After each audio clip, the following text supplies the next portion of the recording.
Hello दोस्तों, आप सभी का अपने YouTube channel best education centre में हार्दिक स्वागत है। दोस्तों, आज हम पढ़ने वाले हैं क्लास 9th के साइंस के चैप्टर 4 परमाणु की संरचना के मोस्ट इंपॉर्टेंट क्वेश्चन जो कि एग्जाम में हमेशा पूछे जाते हैं। और कौन कौन से प्रश्न हैं हम देखते हैं। तो दोस्तों, पहला प्रश्न है परमाणु किसे कहते हैं और परमाणु के मुख्यतः कितने भाग हैं। ठीक है।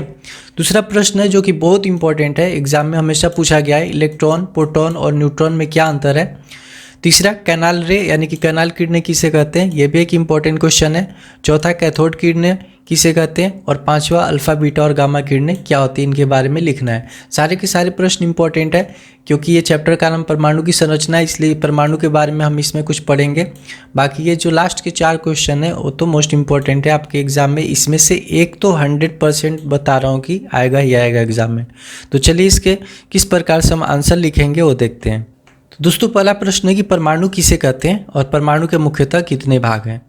तो आपको दोस्तों बता दूं पहले कि परमाणु सबसे पहले कहा जाता था कि परमाणु को और विभाजित नहीं किया जा सकता, यानी कि सबसे सूक्ष्मतम कण होता है। लेकिन ये बातें फेल हो गई और ये कहा गया कि नहीं, परमाणु को तो उसके इलेक्ट्रॉन, प्रोटॉन, न्यूट्रॉन, पॉजिट्रॉन इत्यादि में तोड़ा जा सकता है ना।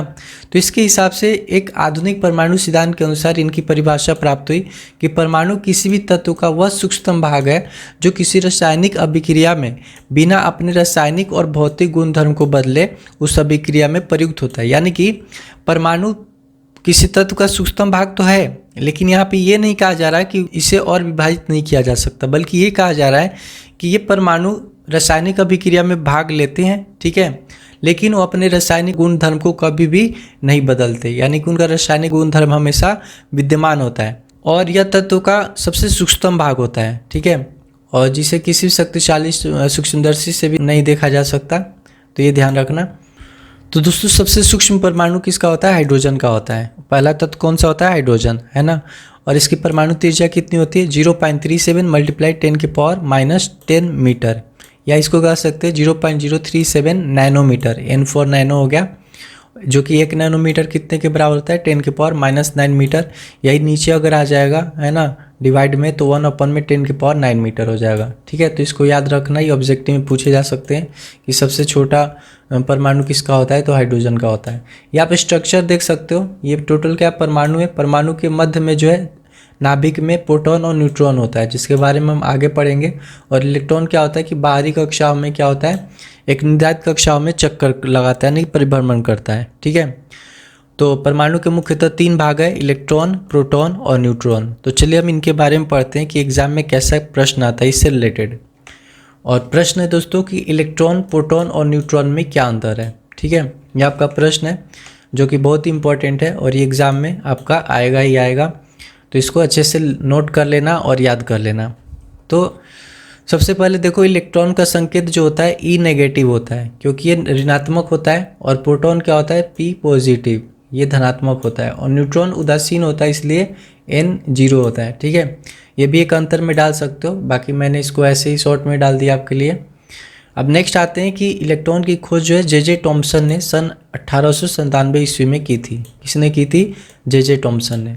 प्रोटॉन की खोज तो ई गोल्डस्टीन ने की थी, कहीं कहीं रदरफोर्ड भी लिखा होता है। बात यह है कि गोल्डस्टीन ने यह बताया था कि परमाणु के अंदर कोई धनात्मक भाग होता है और रदरफोर्ड ने इस बात को प्रमाणित किया था। ठीक है। इसलिए रदरफोर्ड का ज़्यादा नाम दिया जाता है। तो इसकी खोज गोल्डस्टीन, अगर ऑप्शन में गोल्डस्टीन है तो गोल्डस्टीन लिखना, रदरफोर्ड है तो रदरफोर्ड लिख सकते हो। ठीक है, कोई गलत नहीं काटेगा। तो गोल्डस्टीन ने 1886 ईस्वी में इसकी खोज की थी, जबकि न्यूट्रॉन की खोज जेम्स चैडविक ने सन 1931 ईस्वी में की थी। अब इसको याद कैसे करोगे, क्योंकि कई बार भूल जाते हैं कि इलेक्ट्रॉन की खोज किसने की थी, प्रोटॉन की और न्यूट्रॉन की। तो इसको बस इतना ध्यान रखना, ये वाला ट्रिक मैंने आपके लिए लिखा है, ईंट पर नाच। ईंट पर नाच याद रहेगा। ठीक है, कहाँ नाचना है, ईंट पर। ई फॉर इलेक्ट्रॉन और ट फॉर टॉमसन। तो देखो इलेक्ट्रॉन का कौन सा हो गया, टॉमसन, जे टॉमसन। फिर पर से क्या हो गया, प्रोटॉन, और र से रदरफोर्ड। तो ये प्रोटॉन की खोज किसने की थी, रदरफोर्ड ने की थी। ठीक है। उस तरीके से नाच से क्या हो गया, न से न्यूट्रॉन और च से चैडविक। तो न्यूट्रॉन और चैडविक, समझ गया ना। तो कभी नहीं भूलोगे ना, इसको याद रखना। अब जैसे कि हम जानते हैं इलेक्ट्रॉन पर ऋण आवेश होता है, तो ये लिखेंगे इस पर ऋण आवेश होता है जिसका मान -1.6 × 10⁻⁻19 कूलम्ब, C फॉर कूलम्ब होता है ना। तो इस पर ऋण आवेश होता है। इस पर धन आवेश होता है प्रोटॉन में, लेकिन वैल्यू सेम होता है, पॉजिटिव में होगा 1.6 मल्टीप्लाई 10⁻⁻19 कूलम। जबकि न्यूट्रॉन क्या होता है, उदासीन होता है, यानी इस पर कोई आवेश नहीं होता, कोई चार्ज नहीं होता, न्यूट्रल होता है। ठीक है, नेक्स्ट इसका द्रव्यमान 9.1 मल्टीप्लाई 10⁻31 kg होता है। ठीक है, जबकि प्रोटॉन और न्यूट्रॉन का जो है लगभग बराबर होता है, और कितना होता है 1.67 मल्टीप्लाई 10⁻27 kg। ठीक है, तो ये ध्यान रहेगा।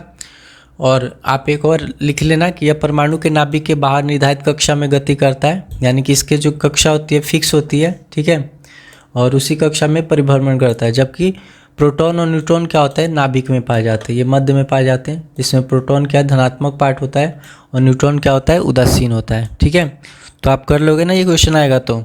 ठीक है, बिल्कुल ईजी है। नेक्स्ट क्वेश्चन करते हैं। नेक्स्ट प्रश्न है कि कैनाल किरणें किसे कहते हैं और कैथोड किरणें किसे कहते हैं। तो देखते हैं इसका आंसर क्या लिखेंगे। कैनाल किरणें धनावेशित आयनों की एक पुंज होती है, यानी कि इसमें बहुत सारे धन आयनों के क्या होते हैं, किरणों का पुंज होता है, और ये किससे मिलकर बने होते हैं, प्रोटॉन से। ठीक है, तो कैनाल किरणें धनावेशित आयनों का एक पुंज होती है जो प्रोटॉन से मिलकर बनी होती है, और इसकी खोज 1886 ईस्वी में गोल्डस्टीन ने की थी। इन्हें एनोड किरणें या फिर धन किरणें भी कहा जाता है, आप फिगर में भी देख लेना यहाँ पे। ठीक है, तो एनोड किरणें को ही कैनाल किरणें कहा जाता है, ये ध्यान रखना। और ये कैसा होता है, धन आवेशित होता है। जबकि ठीक इसका उल्टा कैथोड किरणें क्या होता है, ऋण आवेशित होता है, और ये ऋण आवेशित आयनों का एक पुंज होता है जो इलेक्ट्रॉन से मिलकर बना होता है, और ये किससे मिलकर बना हुआ था, प्रोटॉन से। और अभी हमने पीछे पढ़ा है कि प्रोटॉन धन आवेश होता है और इलेक्ट्रॉन ऋण आवेश होता है, तो इससे भी लिंक करके याद कर सकते हो, याद हो जाएगा आसानी से। ठीक है, तो इसे ऋण किरण भी कहा जाता है, जबकि कैनाल रे यानी कि एनोड किरणों को धन किरणें भी कहा जाता है। ये देख सकते हो, एनोड किरणें पॉजिटिव चार्ज है ना यहाँ पे, जबकि कैथोड किरणें में यहाँ पर क्या है, नेगेटिव चार्ज है। ठीक है, नेक्स्ट क्वेश्चन करते हैं। नेक्स्ट क्वेश्चन है अल्फा बीटा और गामा किरणें क्या है। तो सबसे पहले इसको फिगर द्वारा समझते हैं कि ये सब किरणें होती क्या हैं, इनका रेडिएशन क्या होता है। ठीक है, यानी कि किस चीज़ को ये पार कर सकते हैं और किसको नहीं पार कर सकते। तो सबसे कम रेडिएशन अल्फा रे का होता है। ठीक है, ये पेपर को भी पार नहीं कर सकता। ठीक है, ये पेपर को भी क्रॉस नहीं कर सकता। और बीटा रे जो है पेपर को क्रॉस कर जाएगा, ह्यूमन को यानी इंसान की बॉडी को क्रॉस कर जाएगा, लेकिन एल्युमिनियम के फॉइल को क्रॉस नहीं कर पाएगा। ठीक है, इसको क्रॉस ये नहीं कर पाता। इसके बाद एक्सरे, तो एक्सरे देखे होगे ना, बॉडी जब फ्रैक्चर होता है तो एक्सरे कराया जाता है, तो वही एक्सरे। तो एक्सरे क्यों यूज़ किया जाता है, क्योंकि ह्यूमन के बॉडी को क्रॉस कर सकता है। ठीक है, पेपर को क्रॉस कर जाएगा, ह्यूमन के बॉडी को क्रॉस कर जाएगा, एल्युमिनियम फॉइल को भी क्रॉस कर जाएगा। ठीक है, बट लेड यानी शीशा को ये क्रॉस नहीं कर पाएगा। ठीक है, तो यहाँ तक जो है एक्सरे इसको क्रॉस नहीं कर पाएगा। तो नेक्स्ट आते हैं न्यूट्रॉन, जो कि काफ़ी ज़्यादा रेडिएशन वाला होता है, और ये पेपर, ह्यूमन, एल्युमिनियम, लेड सब को क्रॉस कर जाएगा। बट जो ये न्यूट्रॉन रेज है वो वाटर को क्रॉस नहीं कर पाता। ठीक है, तो इस प्रकार से अलग अलग किरणों के रेडिएशन होते हैं। तो अब इसके बारे में हम थोड़ा समझते हैं अलग अलग टाइप से। अल्फ़ा रे क्या होता है, अल्फ़ा रेज यानी अल्फ़ा किरणें। तो अल्फ़ा किरणें अल्फ़ा कणों से मिलकर बने होती हैं, यह हीलियम परमाणु के नाभिक से मिलकर बने होते हैं। इनका द्रव्यमान प्रोटॉन के द्रव्यमान का लगभग 4 गुना होता है। ठीक है, याद रखना ये वाली पॉइंट। और प्रोटॉन का द्रव्यमान मैंने अभी आपको पीछे बता दिया है। अल्फ़ा रे पर 2 इकाई का धनावेश होता है। ठीक है, और ये किरणें विद्युतीय और चुंबकीय क्षेत्र से विक्षेपित होती हैं। इनकी भेदन क्षमता बहुत कम होती है, और जैसा कि मैंने बताया कि पेपर को भी पार नहीं कर पाएंगी, इतनी कम होती है। और ये किरणें 0.1 mm मोटी चादर को भी आसानी से भेद नहीं सकता। इन किरणों का वेग प्रकाश के वेग का 1/10th पार्ट होता है, यानी कि प्रकाश के वेग का 10वां भाग होता है। ठीक है, तो ये ध्यान रहेगा अल्फ़ा रे के बारे में। अब पढ़ते बीटा रे, जो कि अल्फ़ा रे से स्ट्रॉन्ग होता है। तो ये इलेक्ट्रॉन जो बहुत तीव्र गति से गमन करते हैं उन्हें बीटा रे कहते हैं। उसमें प्रोटॉन था, इसमें इलेक्ट्रॉन। ठीक है, इसलिए उस पर धनावेश था, और इस पर क्या होगा, 1 इकाई का ऋणावेश होता है। ये किरणें भी विद्युतीय और चुंबकीय क्षेत्र से विक्षेपित होती हैं। इनकी भेदन क्षमता अल्फा किरणों से लगभग 100 गुना अधिक होता है, और इन किरणों का वेग प्रकाश के वेग के बराबर होता है। वो प्रकाश के वेग का 10वां भाग था, लेकिन ये प्रकाश के वेग के बराबर होता है। ये किरणें फोटोग्राफी फिल्म को प्रभावित करती हैं। ठीक है, नेक्स्ट पढ़ते हैं गामा के बारे में। तो गामा क्या है कि इन किरणों का कोई द्रव्यमान नहीं होता, इसलिए इन्हें हम द्रव्यमान रहित किरणें कहते हैं। ठीक है, द्रव्यमान रहित का मतलब द्रव्यमान न होना, और द्रव्यमान सहित का मतलब होता है द्रव्यमान के साथ। ठीक है, गामा किरणों पर क्या होता है, कोई आवेश नहीं होता। इसके बाद ये किरणें विद्युतीय और चुंबकीय क्षेत्र दोनों के द्वारा विक्षेपित नहीं होती है। ठीक है, इनकी भेदन क्षमता बहुत अधिक होती है। ये 30 सेंटीमीटर मोटी लोहे की चादर को भी भेद सकती है। इतना पावरफुल है गामा किरणें कि 30 सेंटीमीटर मोटी लोहे, समझ सकते हो 30 सेंटीमीटर, है ना। और इन किरणों का वेग सबसे अधिक होता है। ये किरणें फोटोग्राफी फिल्म को प्रभावित करती है। ये किरणें किसी सतह पर गिरती हैं तो उसमें ऊष्मीय प्रभाव उत्पन्न होता है। ठीक है, देखो परमाणु बम यहाँ पर विस्फोट हो रहा है।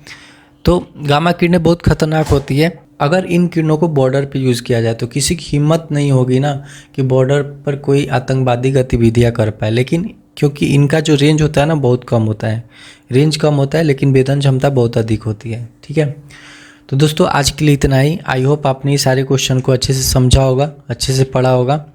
एक बार फिर से देख लेना, अगर नहीं समझ में आया होगा तो मैंने अपने से बहुत आसान तरीके से समझाने की कोशिश की है। ठीक है, और हमने क्या क्या पढ़ा आज कि परमाणु किसे कहते हैं और परमाणु के मुख्यतः कितने भाग होते हैं, इलेक्ट्रॉन प्रोटॉन न्यूट्रॉन में क्या अंतर है, ये बिल्कुल इंपॉर्टेंट है, इसको याद रखना। कैनाल किरणें, कैथोड किरणें, अल्फा बीटा और गामा किरणों में क्या अंतर है, ऐसे करके आ सकता है क्वेश्चन। ठीक है, तो आज के लिए इतना ही, फिर मिलते हैं नेक्स्ट वीडियो में। नेक्स्ट पार्ट इसी चैप्टर का होगा, वो भी बहुत ही इंपॉर्टेंट है। और मैं आपको बता दूं कौन कौन से क्वेश्चन होंगे, जैसे थॉमसन का परमाणु मॉडल, रदरफोर्ड का परमाणु मॉडल, उसकी कमियां, उसकी विशेषताएं, और बोर का परमाणु मॉडल। ठीक है, ये काफ़ी इंपॉर्टेंट है, इनमें से कोई एक क्वेश्चन जरूर आता है। तो नेक्स्ट पार्ट में हम वही पढ़ने वाले हैं। तो फिर मिलते हैं नेक्स्ट वीडियो में, तब तक के लिए बाय बाय दोस्तों, जय हिंद।